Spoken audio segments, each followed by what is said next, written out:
Bienvenue à tous, vous trouverez dans cette vidéo une méditation guidée selon les techniques et les enseignements donnés par Paramahansa Yogananda.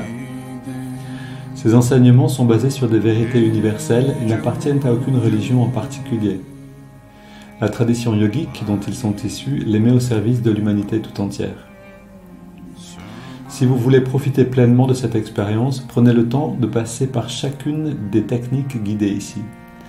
Elles permettent tout ensemble de mieux goûter à ce que l'on appelle l'état de méditation. Cette vidéo contient également une technique de préparation à la méditation appelée Yogoda, qui sert à la fois à nous recharger en énergie et à développer la perception de celle-ci. Pour apprendre cette technique, ouvrez la liste de lecture « Apprendre Yogoda ».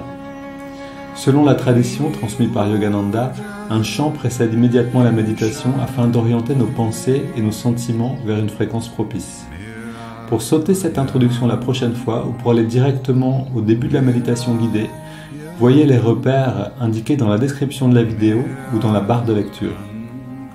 Si vous appréciez le contenu de cette vidéo, vous pouvez nous aider en vous abonnant et en ajoutant un pouce. Ananda francophone vous souhaite une belle méditation.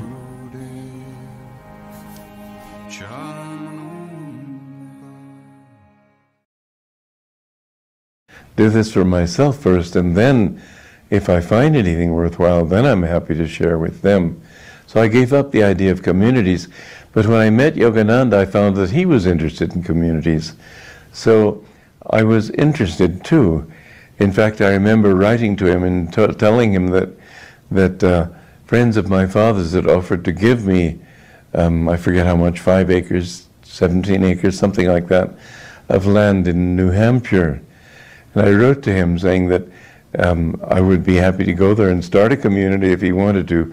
He never answered me, so I figured he didn't want me to do that then. Man, it would have been a disaster. I was too young to do that.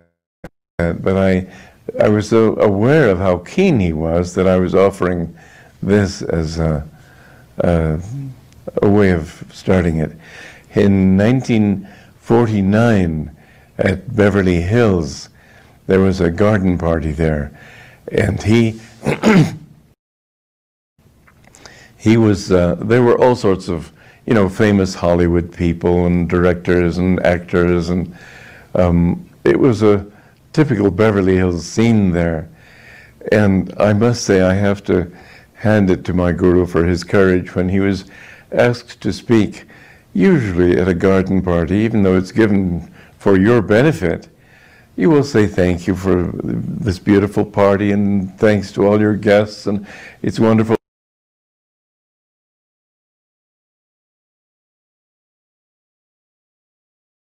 He was, there were all sorts of, famous Hollywood people and directors and actors, and it was a typical Beverly Hills scene there. And I must say, I have to hand it to my guru for his courage when he was asked to speak, usually at a garden party, even though it's given for your benefit. You will say thank you for this beautiful party and thanks to all your guests, and it's wonderful to be here, and I've met so many wonderful people, and you go on in that vein for a while. Oh, nothing like that. He started in talking powerfully about communities. And he said, youth must go north, south, east, west, everywhere to spread this ideal of cooperative communities, world brotherhood communities. And he said, I am sowing my thoughts in the ether, and my words shall not die. He was never invited back. But it was a powerful talk, the most powerful talk I've ever heard. And I, at least, vowed that I would do what I could to make that a reality. The members of Ananda are disciples of Paramahansa Yogananda. His spirit is infused into the very soil of Ananda and into the very fabric of our being. Plain living and high thinking is how Paramahansa Yogananda described his projected World Brotherhood colonies, which he described as an ideal pattern of life for the future of modern mankind. Ananda is the first truly successful example of Yogananda's community ideal, offering, as he put it, home, job, and church, all together in one place. Spiritual life at Ananda centers on the daily practice of meditation, But spiritual practice doesn't end when one leaves the silence of the church, temple, or meditation room.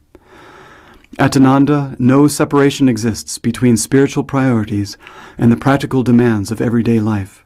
Rightly understood, every situation, no matter how ordinary or how difficult, is another opportunity for offering devotion and a spirit of service to God. Ananda provides a balanced lifestyle where close family, friends, job, and environment all assist one in his aspiration and inner growth. Ananda is a way of life, one for which its members themselves seek constant redefinition in terms of their own deepening experience of the life they live here. Essentially, we try to strike a balance between spiritual guidance and self-motivation.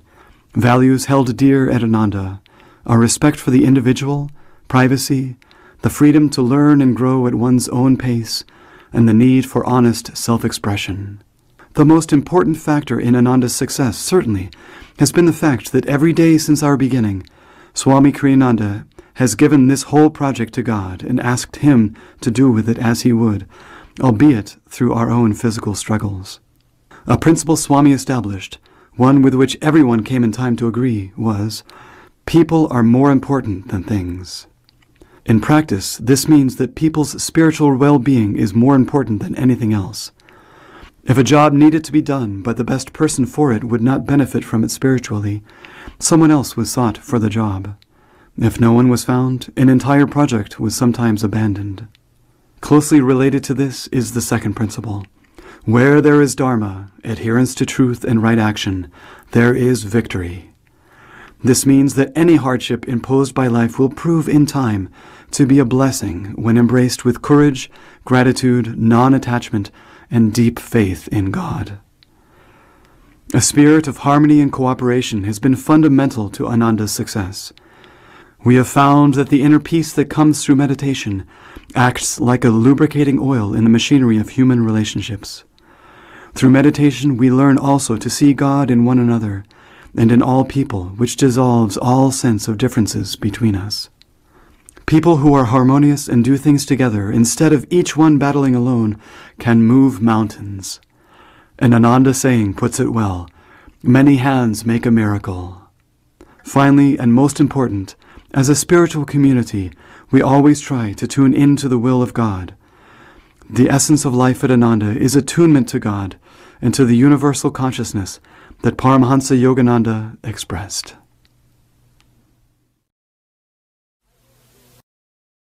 Donc de ce qu'on a commencé à regarder hier, qu'est-ce que c'est cette communauté spirituelle Ananda, comment elle est née? Elle est née de cet appel que Yogananda a donné de construire maintenant des communautés spirituelles, de se préparer pour un changement en fait de manière de vivre sur Terre. Dans cette même conférence, ou ce moment où Yogananda a parlé dans ce jardin, il a aussi dit que de grandes difficultés arrivaient. Et donc pour faire face à ces difficultés, on aurait besoin aussi d'une autre manière de vivre. Donc c'est à la fois pour grandir spirituellement, mais c'est aussi pour simplement vivre sur cette terre qu'on aura besoin de changer des choses. Et ce qui est intéressant, c'est que oui, Swami Kriyananda était là, et c'est peut-être le seul qui a entendu cet appel et qui a répondu entièrement. Quelquefois, Yogananda parlait dans une conférence avec un hall plein de public, il pouvait y avoir des milliers de personnes, et il regardait une personne. Et cette personne, quelquefois des années plus tard, venait à Mount Washington pour rejoindre l'ashram parce qu'elle avait ressenti cet appel de Yogananda. Et oui, c'est intéressant de voir en fait, quelquefois des choses se passent et puis finalement, des années plus tard, quelqu'un va comprendre le message qui a été donné et agir à partir de là. Et alors, oui, là on a vu quelques images de Ananda Village, donc le village d'Ananda, littéralement, c'est la première communauté qui a été installée, construite en Amérique, dans les collines du Nevada, par Swami Kriyananda. D'abord il a acheté un terrain, puis ensuite il a bricolé des yurts ou des maisons comme ça qui ont été balayées par les vents en automne. Il a recommencé à nouveau, ça a été assez difficile, puis finalement ils ont réussi à construire quelque chose de consistant. Il y a eu un incendie qui a emporté la moitié, et ils sont restés constamment dans cette idée de, ok, s'il y a des difficultés, c'est qu'on est testé, ça ne veut pas dire qu'il faut abandonner, et que c'est là pour nous renforcer aussi. Et en effet, les choses ont gagné beaucoup d'ampleur de cette manière. Oui, pour finir, ce que disait donc la personne qui commentait ici, qui habite aussi à Ananda Village, c'est que oui, qu'on est ensemble dans cette pratique constante. C'est-à-dire que c'est pas quand on sort de la méditation que la spiritualité s'arrête, que la pratique s'arrête, mais la méditation se forme comme un endroit de recharge. On vient se recharger dans la méditation.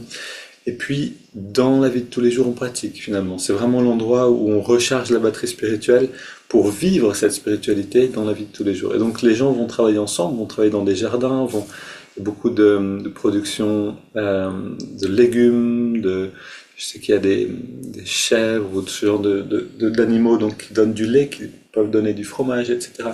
Et donc il y a un petit marché qui est installé aussi à Ananda Village. Il y a aussi un petit marché qui existe à Ananda Assisi, où vous allez venir, la plupart d'entre vous. Donc bienvenue à tous ceux qui écoutent, qui entendent ces mots. Bienvenue pour nous rejoindre en juin, si ça vous intéresse. Écrivez-nous, on va aller voir cette grande communauté qui existe en Europe, qui existe en Italie. Donc. Et donc il y a toutes ces productions, il y a tout ce travail ensemble, et ce travail, il est réalisé dans l'esprit du service des intéressés, en fait appliquant petit à petit tous ces principes que vous étudiez aussi pour la plupart, et qui sont les enseignements originels du yoga, c'est-à-dire pas juste une technique pour le corps, mais vraiment quelque chose qui touche à tous les domaines de la vie en fait. Si on isole la méditation ou la prière de la vie, on ne va pas vraiment avancer, hein. On connaît ce problème. On a besoin non plus de créer un pont, en fait, hein, comme je vous le disais souvent, faites un pont entre la méditation et la vie de tous les jours, mais que ça soit vraiment une seule chose finalement, et que la méditation soit le moment de recharger les batteries spirituelles pour aller à nouveau pratiquer finalement, pratiquer constamment. Et donc, vivre ensemble nous aide à développer finalement cette capacité à apprécier l'autre complètement.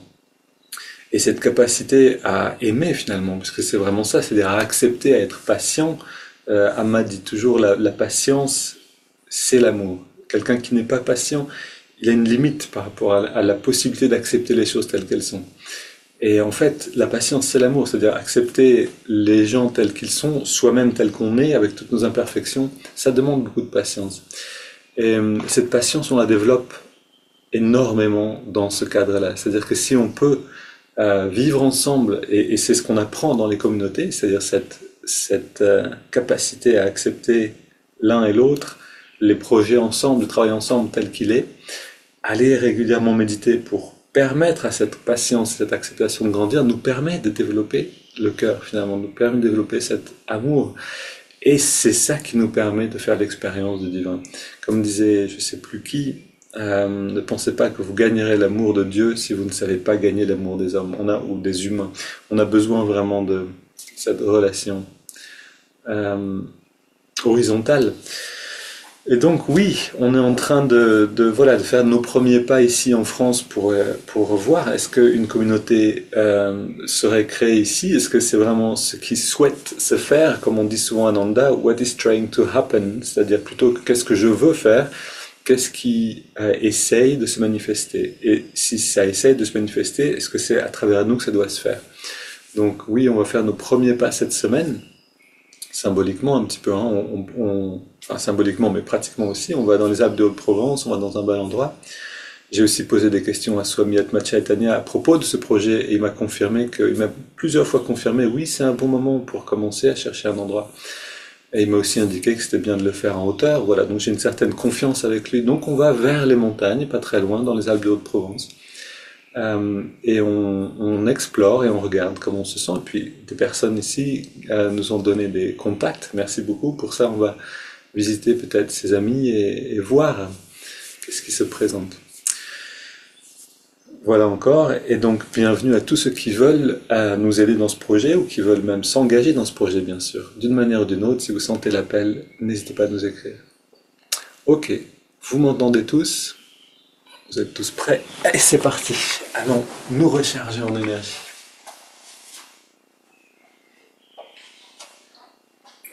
Voilà, n'hésitez pas à ouvrir la fenêtre, faire rentrer de l'air. Esprit infini, recharge notre corps avec ton énergie cosmique, notre mental avec ta concentration et ta détermination, notre esprit avec ta sagesse et notre âme avec ta joie toujours nouvelle. Éternelle jeunesse du corps et de l'esprit, demeurons-nous pour toujours.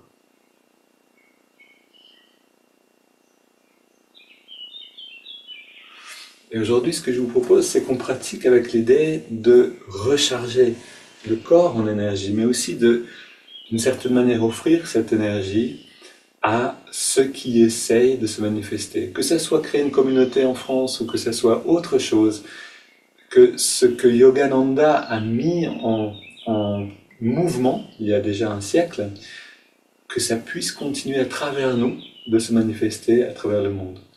C'est parti, le bras vers l'avant, on plie légèrement les jambes, double inspire. Expire, on relâche.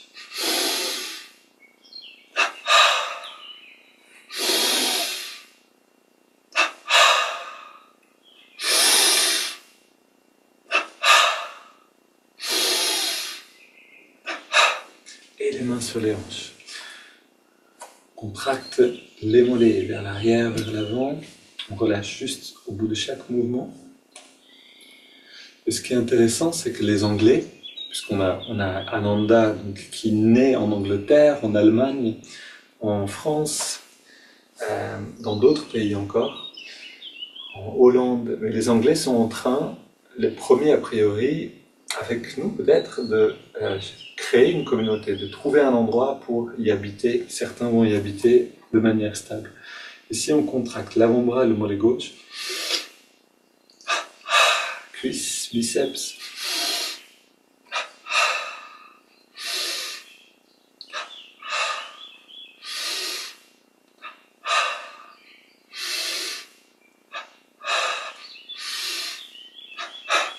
et c'est intéressant de voir que quand un groupe dans un pays fait un pas en avant, pour tous les autres pays, ça devient plus facile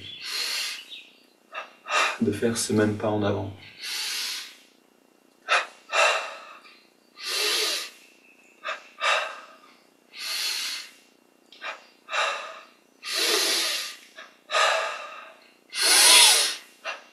Les deux côtés ensemble, les deux mollets, les deux avant-bras.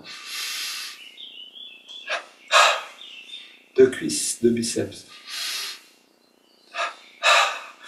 Et encore, on alterne.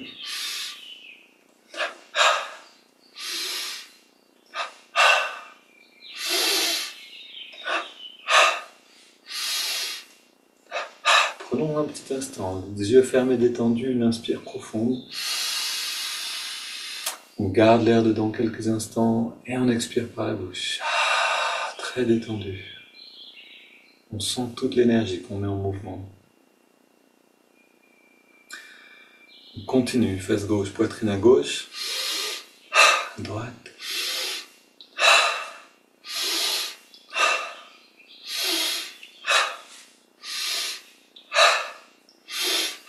Ok, maintenant le bas du dos, à gauche et à droite. Ok, continuez, je dois brancher le chargeur.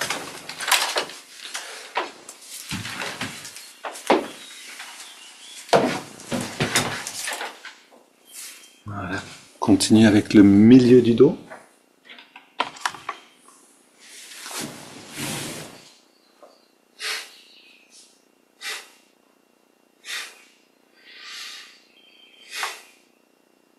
Puis le haut du dos, gauche. Et à droite, en ramenant l'épaule légèrement vers l'arrière, on retend les muscles autour ou sur les omoplates. Ok, les mains sur les épaules, 3 cercles vers l'avant et vers l'arrière.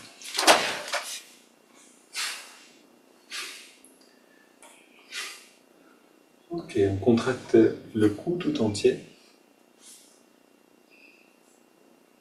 puis à gauche et à droite.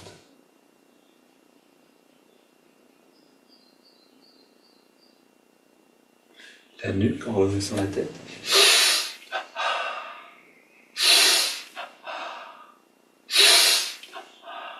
Et le cou à nouveau en faisant des petits cercles dans les deux sens. Puis détendu, donc le cou complètement détendu, grand cercle. Ensuite, les mains, les poings fermés. Double torsion, c'est-à-dire les épaules dans une direction, les hanches dans l'autre direction.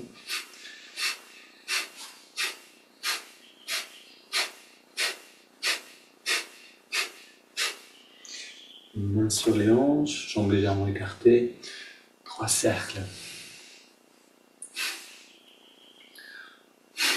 Et dans l'autre sens.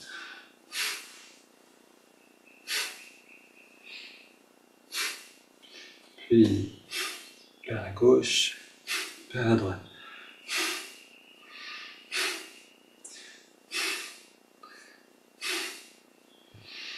Ok, les pouces sur les vertèbres. On monte un petit peu à chaque fois. Bras tendus.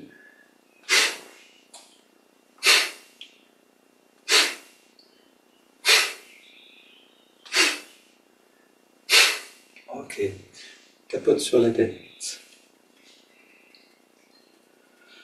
Oui, de faire le premier pas avec quelque chose de nouveau en fait. Quelque chose qui demande beaucoup d'énergie. Et Swami Kriyananda donc, était très conscient de ça. C'est pour ça qu'il a créé cette communauté à Assise, en Italie, donc en Europe, aussi pour nous permettre à nous d'avoir déjà un centre de créer, parce que c'est quelque chose qui est très très difficile quand un lieu ne connaît pas encore une certaine forme de vivre ensemble, par exemple, de l'installer à cet endroit-là, ça peut, on peut être en face de beaucoup d'obstacles, et c'est ce qui s'est passé en fait, il y a eu beaucoup de difficultés, mais c'est fait, maintenant c'est plus facile pour nous de suivre l'exemple. On baisse la tête, on appuie dans la nuque, inspire, et on relâche. Encore une fois.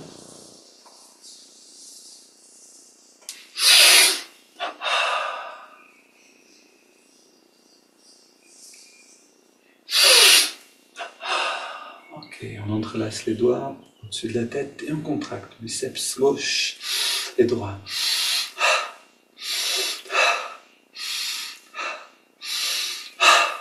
Puis tous les muscles.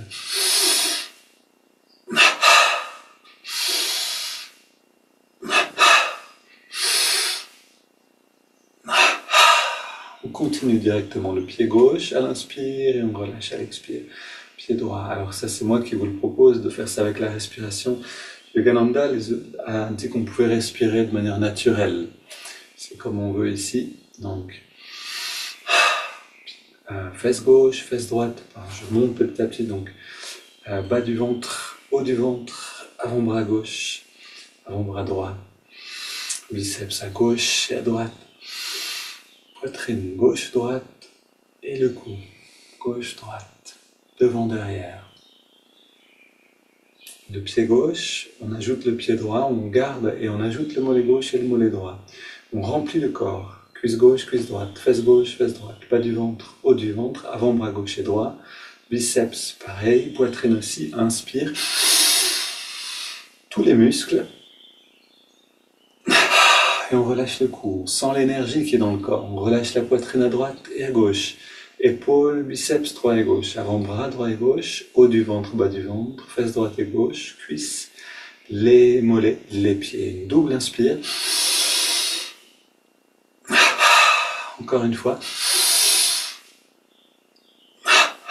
une dernière. Et là, on détend tout, on ferme les yeux.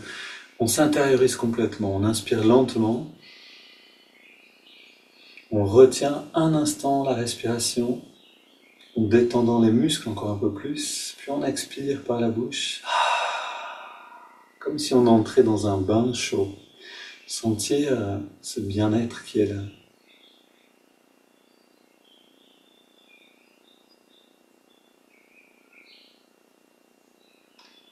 Si vous arrivez à rester immobile et détendu, vous allez sentir ce bien-être qui s'épanouit, comme vraiment quelque chose qui a besoin de temps pour se montrer complètement.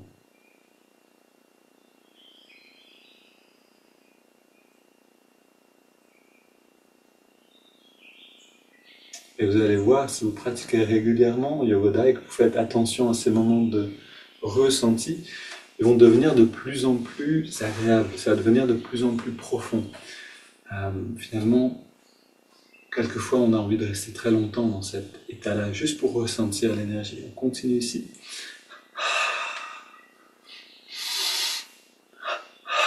Soulevons un peu plus à chaque fois.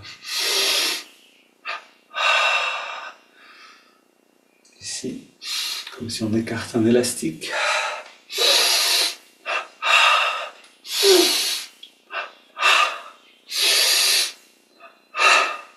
Puis, haltère latéral.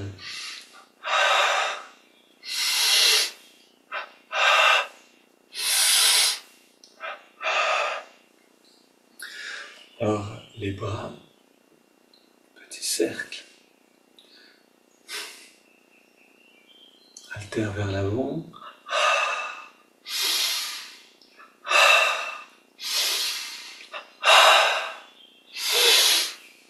Puis on ouvre et on ferme les mains.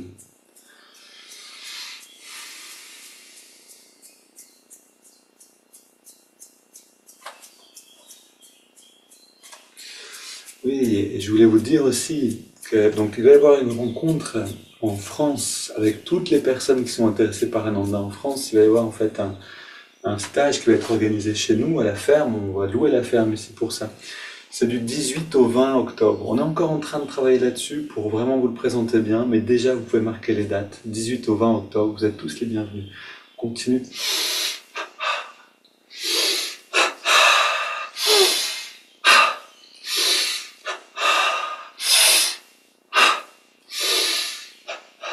Ok, puis on soulève dans la main, bras tendu, et à droite.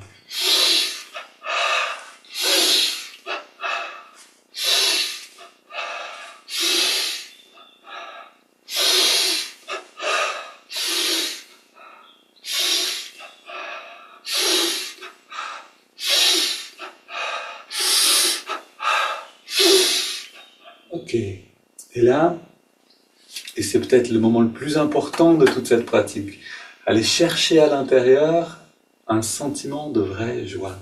Aller se rappeler peut-être quelque chose qu'on a vécu qui était drôle, joyeux, et aller dans ce sentiment-là. En même temps, on marche et on répète. Je suis positif, énergique et enthousiaste.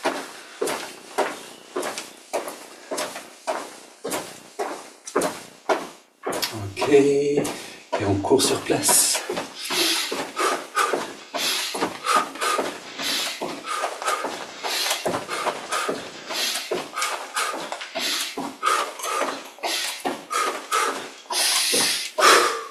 Pied gauche devant, pied droit.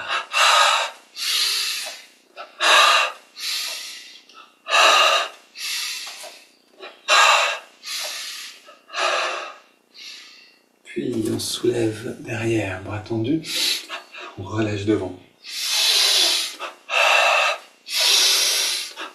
On soulève devant.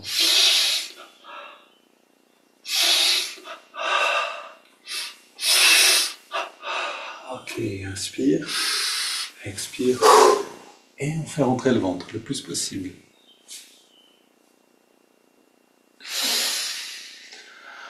Inspire, expire, on fait rentrer, sortir.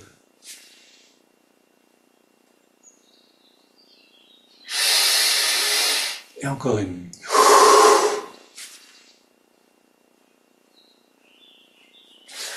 Ok, on se redresse et on termine avec les premiers mouvements. On se rappelle aussi de notre intention, offrir cette énergie en rechargeant l'outil du corps humain.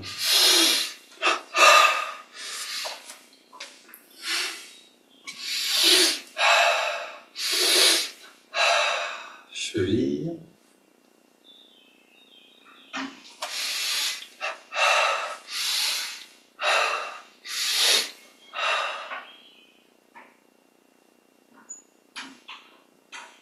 Les hanches, jambes bien tendues.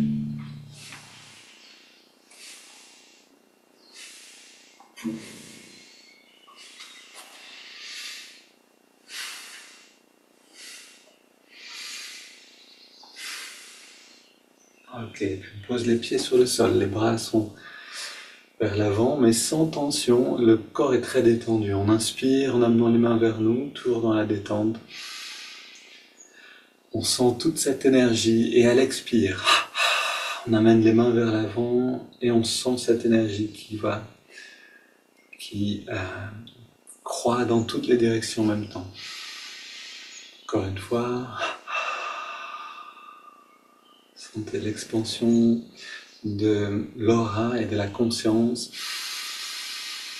On devient plus grand que le corps. On devient ce qu'on est vraiment, libre des limitations physiques et mentales.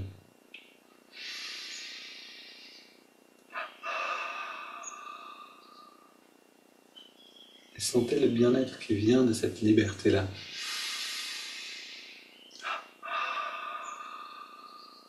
Même d'imaginer simplement cette liberté permet au mental, au corps de faire l'expérience.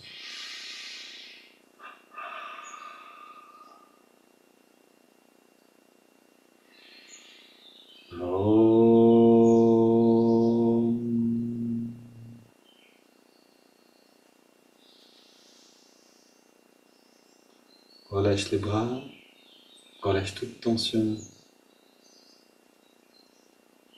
Les yeux fermés, on se réjouit de toutes ces sensations-là.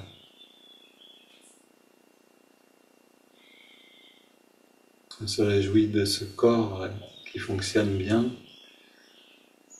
et qui va fonctionner de mieux en mieux avec ces recharges.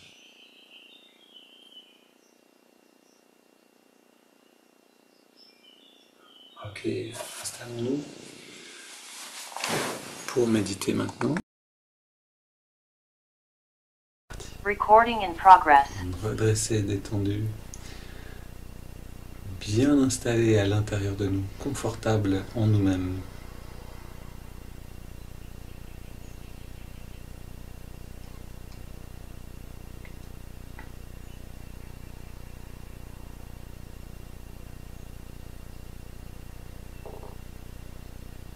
Et ressentons aussi le groupe que l'on forme tous ensemble, avec ceux qui sont là maintenant, avec ceux qui nous rejoignent sur YouTube, sur cette vidéo enregistrée, qu'au-delà du temps, on est tous ensemble dans cette pratique, et que c'est grâce à ces réunions, à cette énergie, à cette conscience qu'on rassemble, que les choses peuvent avancer ici pour nous, individuellement, mais aussi pour nous en groupe, pour Ananda en France, pour la joie Ananda dans le monde.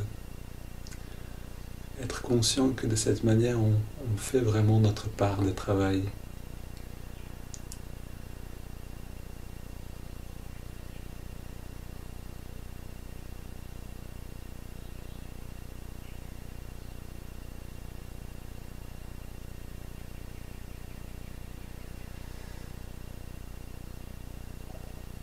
On amène notre attention dans la poitrine pour ressentir comme quand on rentre dans une salle, dans une maison.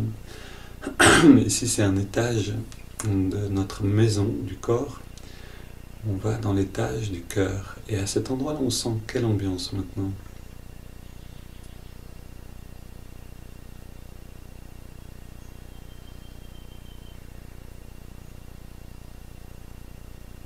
Si on a une bonne ambiance, très bien. Si on a une ambiance plus sombre, on l'accepte. On n'essaye pas de la changer d'abord, mais vraiment de voir ce qui est là.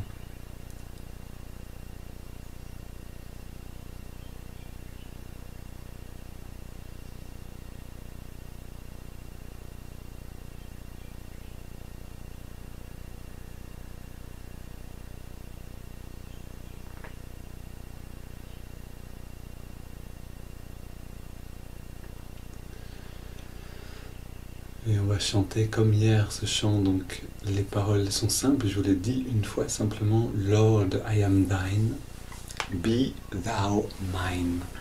Seigneur, je suis à toi, sois à moi. Et en italien, io sono tuo, sei tu mio.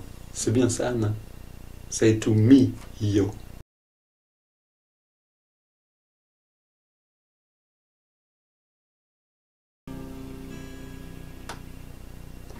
Lord, I am thine, I am thine, I am thine. Lord, I am thine, I am thine. Lord, I am thine, I am thine, I am thine. Lord, I am thine, I am thine. Be thou mine, oh, be thou mine. Be thou mine, oh, be thou mine. I am thine, I am thine. Lord, I am thine, I am thine, I am thine. Lord, I am thine, I am thine. Lord, I am thine, I am thine, I am thine. Lord, I am thine, I am thine. Be thou mine, oh, be thou mine. Be thou mine, oh, be thou mine. I am thine, I am thine. I am thine, I am thine. En italien. Io sono tuo, sono tuo, sono tuo. Io sono tuo, Signore. Io sono tuo, sono tuo, sono tuo. Io sono tuo, Signore. Sei tu mio, sei tu mio, sei tu mio, sei tu mio. Io sono tuo, Signore. Sei tu mio, sei tu mio, sei tu mio, sei tu mio. Io sono tuo, Signore. Lord, I am thine, I am thine, I am thine. Lord, I am thine, I am thine. Lord, I am thine, I am thine, I am thine. Lord, I am thine, I am thine. Be thou mine, oh, be thou mine. Be thou mine, oh, be thou mine. I am thine, I am thine. I am thine, I am thine. I am thine, I am thine.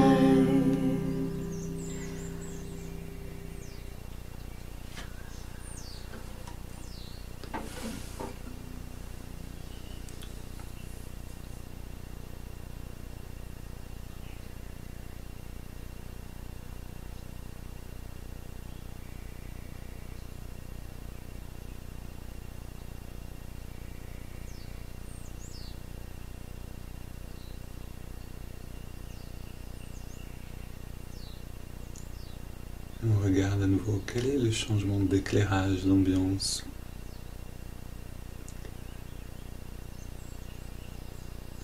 On prend le temps de goûter à ce changement-là.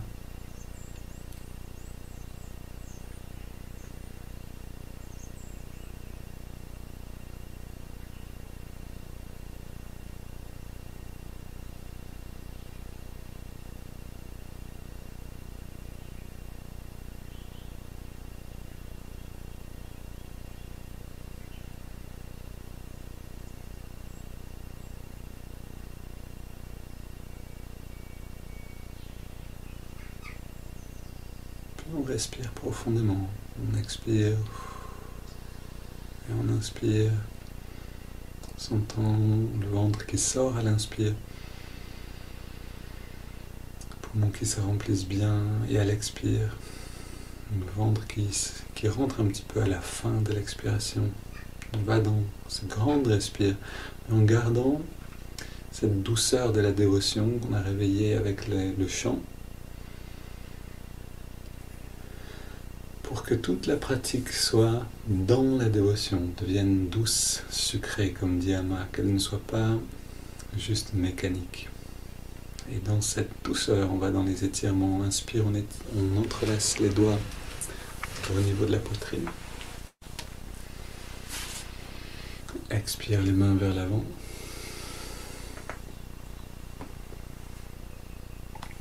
Inspire, on étire vers le ciel. Expire, on se penche vers la gauche. Inspire au centre. Expire vers la droite. Inspire, on réétire à chaque fois un peu plus vers le ciel. Expire, on se tourne vers la gauche, on pose les mains, on soutient la rotation.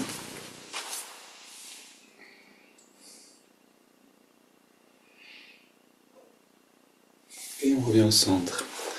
Inspire, on étire vers le ciel. Expire, on se tourne vers la droite.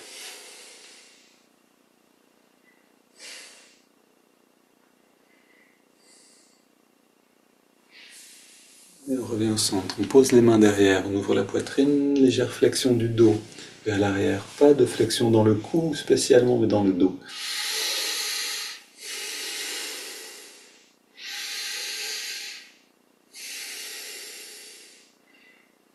Puis on vient au centre. Voilà, on a calibré la posture littéralement. On a étiré le dos dans toutes les directions, vers l'arrière à la fin, pour être bien redressé. Sans tension, sans effort. On pose les mains sur les cuisses, paumes vers le ciel. On a les yeux fermés. Et on prend 20 grandes respires. Inspire par le nez. Expire en laissant l'air sortir par la bouche.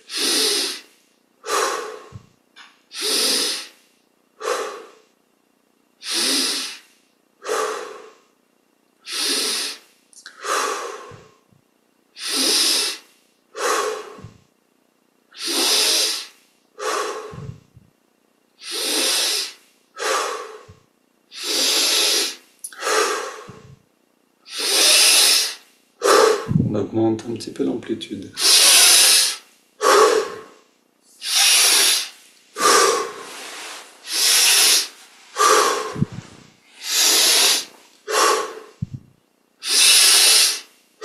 Cinq dernières, maximum.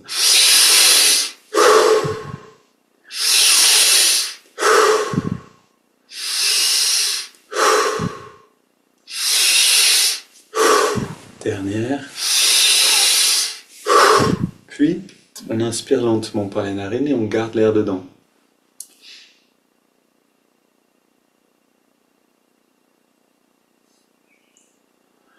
On retient le souffle, on détend tous les muscles. Puis on laisse l'air sortir sans faire d'effort.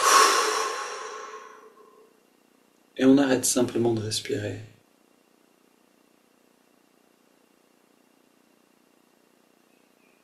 Et on sent cette dimension intérieure qui devient palpable.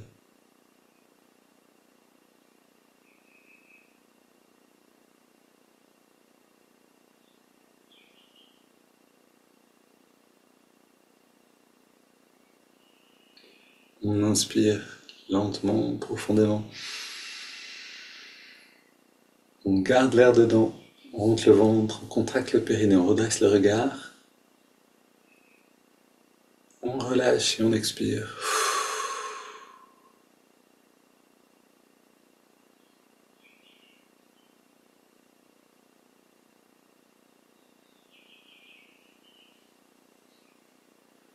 On laisse le corps respirer à son rythme, on est juste là, dans le bien-être.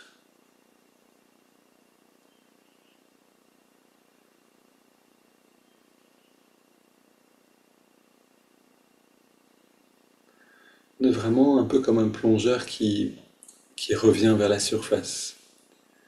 On va vers la lumière, vers plus de légèreté. On a besoin de faire des paliers régulièrement, comme un plongeur attend que l'air ne soit plus aussi compressé, je crois. Et c'est un peu pareil pour nous, c'est-à-dire que la conscience est moins comprimée dans le corps, elle devient plus diffuse, plus large. On a besoin de s'habituer à ce changement de conscience.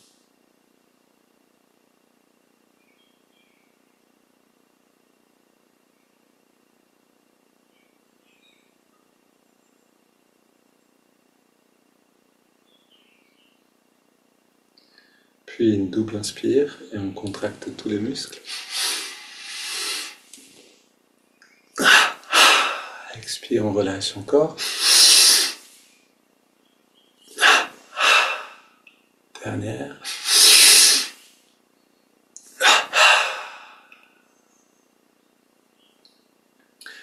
Maintenant, on est dans cette détente profonde et on inspire par les narines sur 5 en ressentant toute l'énergie remonter à travers la colonne astrale, le long de la colonne vertébrale jusque dans le lobe frontal. Inspire maintenant.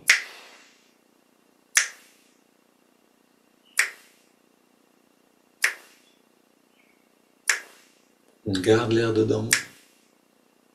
On conduit tout jusqu'à la jonction des sourcils.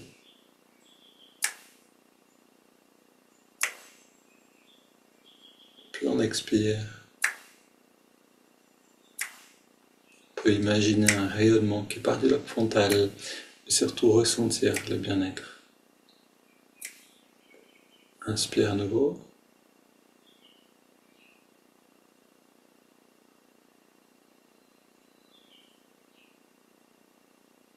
On garde.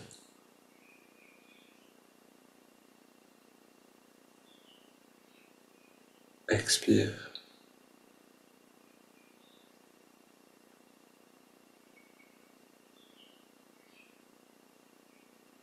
Inspire.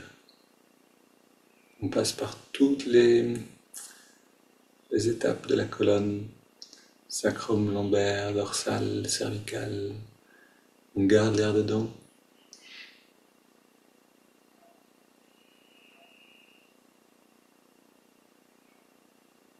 Expire.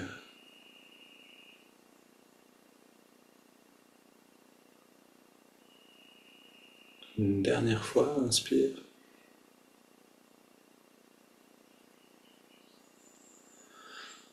On retient le souffle.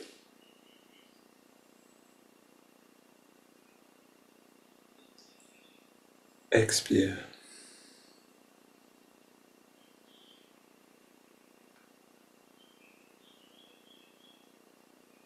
Puis on prend une inspiration profonde. On laisse le corps respirer de lui-même.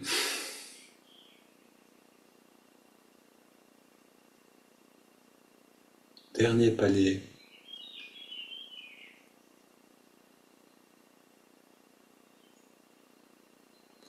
La conscience est encore plus légère. Essayons de simplement ressentir tout ça.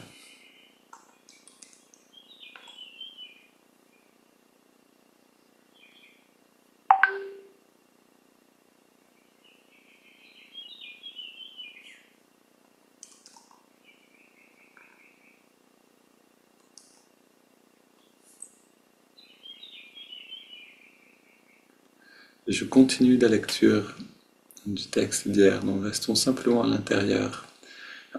Cette lecture qui nous met en contact avec Yogananda, avec Swami Kriyananda, avec leur conscience aussi.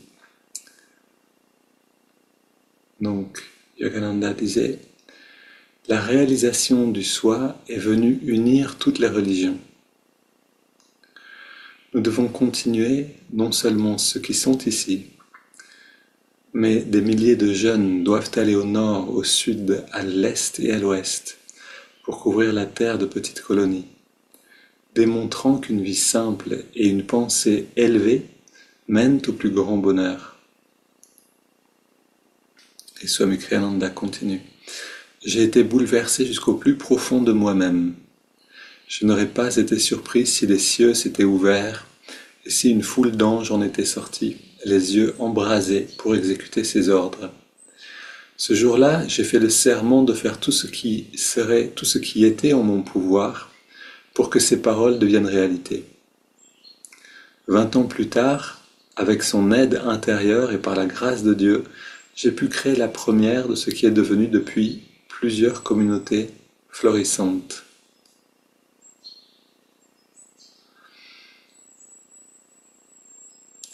Pendant les années où j'ai côtoyé le Maître, il a souvent exhorté ses auditeurs à réaliser son rêve le plus cher, fonder des colonies de fraternité mondiale ou des communautés spirituelles coopératives. Non pas des monastères simplement, mais des lieux où des personnes de tout horizon pourraient se consacrer à la vie pour Dieu.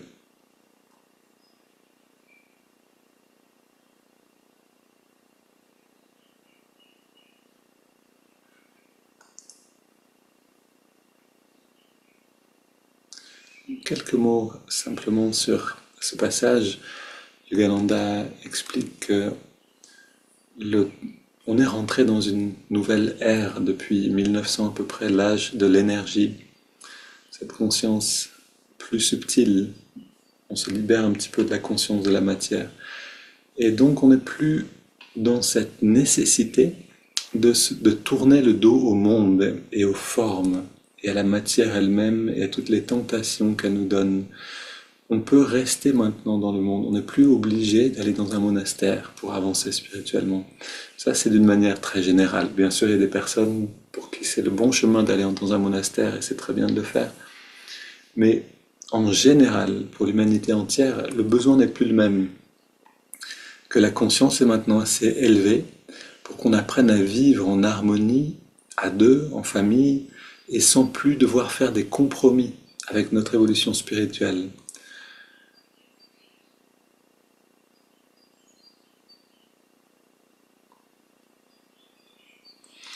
Et ce processus, il est très délicat, c'est très difficile d'avancer spirituellement en restant dans le monde. On est un petit peu la première génération en réalité. Et donc cette nécessité des communautés est réelle. C'est-à-dire que c'est parce qu'on se rejoint maintenant, on est une communauté ensemble sur Zoom tous les jours, cette communauté on la nourrit, mais aussi on se rejoint peut-être physiquement, on peut éventuellement habiter dans des maisons qui sont proches. Voilà ce que nous entraîne, ce que nous invite Yogananda, ce qu'il nous invite à faire, c'est-à-dire vraiment à nous renforcer dans cette pratique.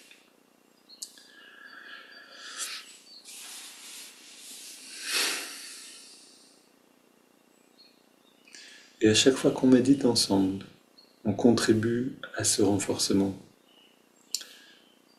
Même ceux qui méditent en différé nous aident littéralement.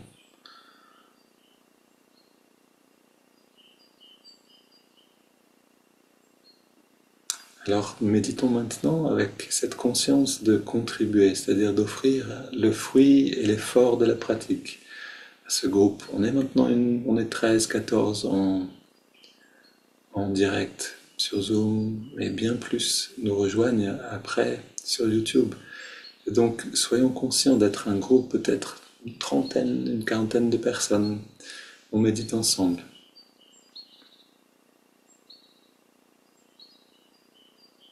Et dans une grande barque, un grand bateau, chacun a son rôle à tenir, chacun a son effort à faire pour que ça avance, pour que les voiles tiennent bon, que le vent souffle et qu'on avance ensemble. Et donc on amène l'attention dans les narines, on trouve l'endroit où on sent l'air le mieux.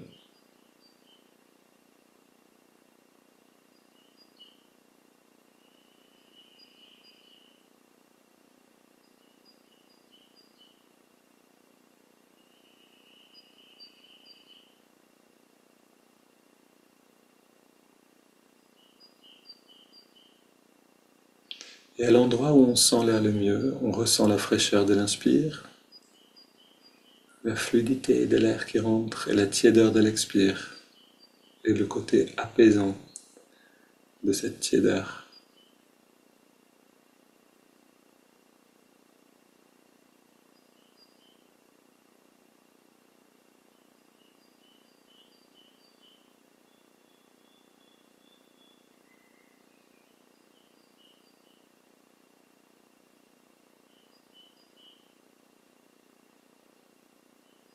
Vous pouvez être sûr qu'à chaque fois que l'un d'entre nous va un peu plus loin vers l'intérieur, ça devient plus facile pour tout le groupe, pour tout le monde, d'aller plus loin à l'intérieur.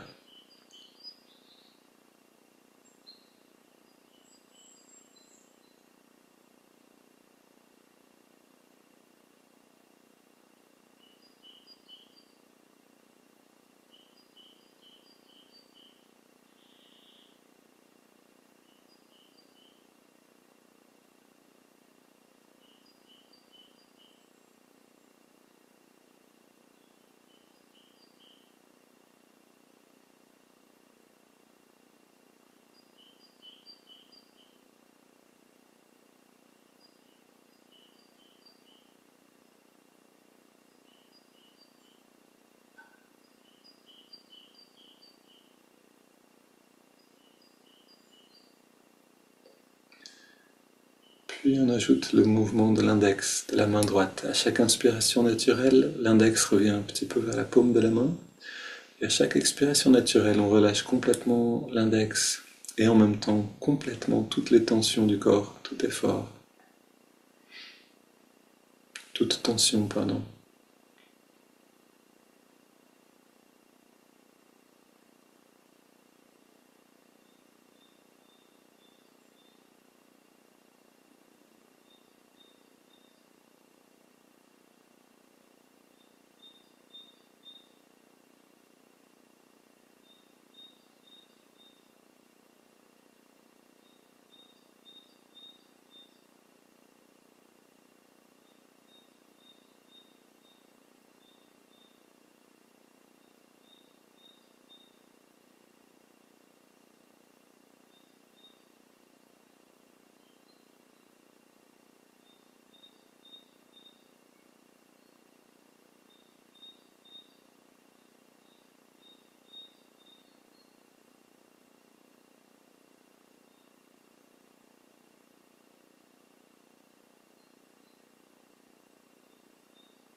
Et on ajoute le mantra Hong So. Hong accompagne l'inspire et So l'expiration naturelle.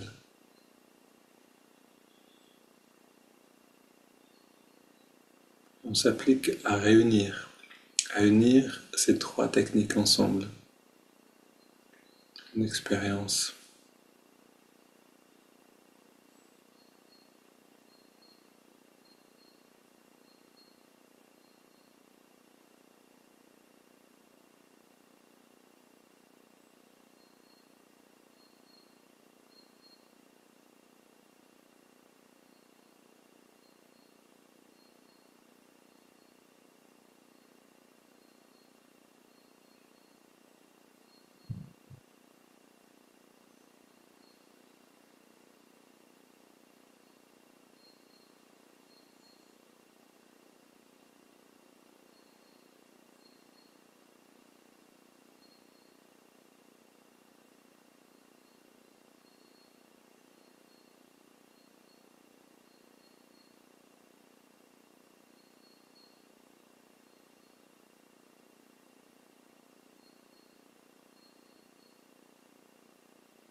On prend maintenant une inspiration profonde.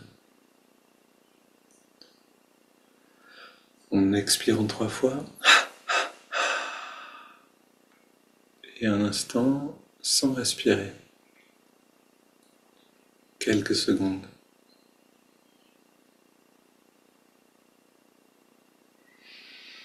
Puis on laisse le corps respirer de lui-même et on abandonne les techniques. On reste quelques instants sans rien faire, juste présent à ce qui est là.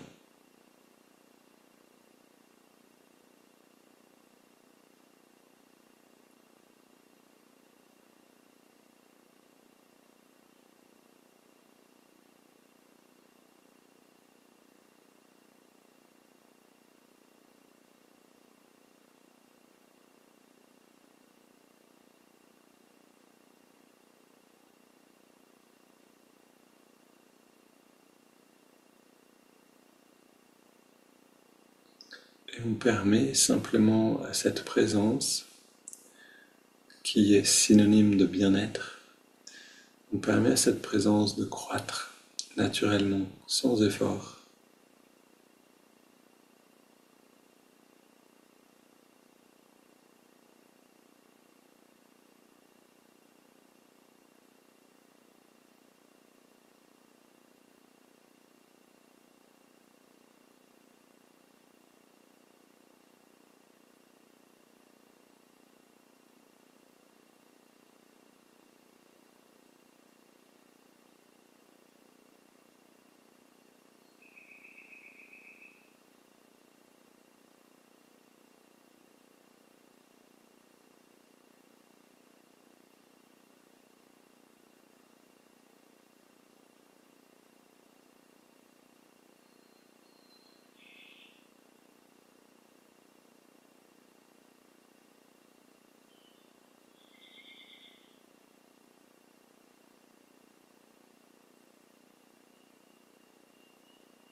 Une bonne expansion encore, belle journée à tous et à demain.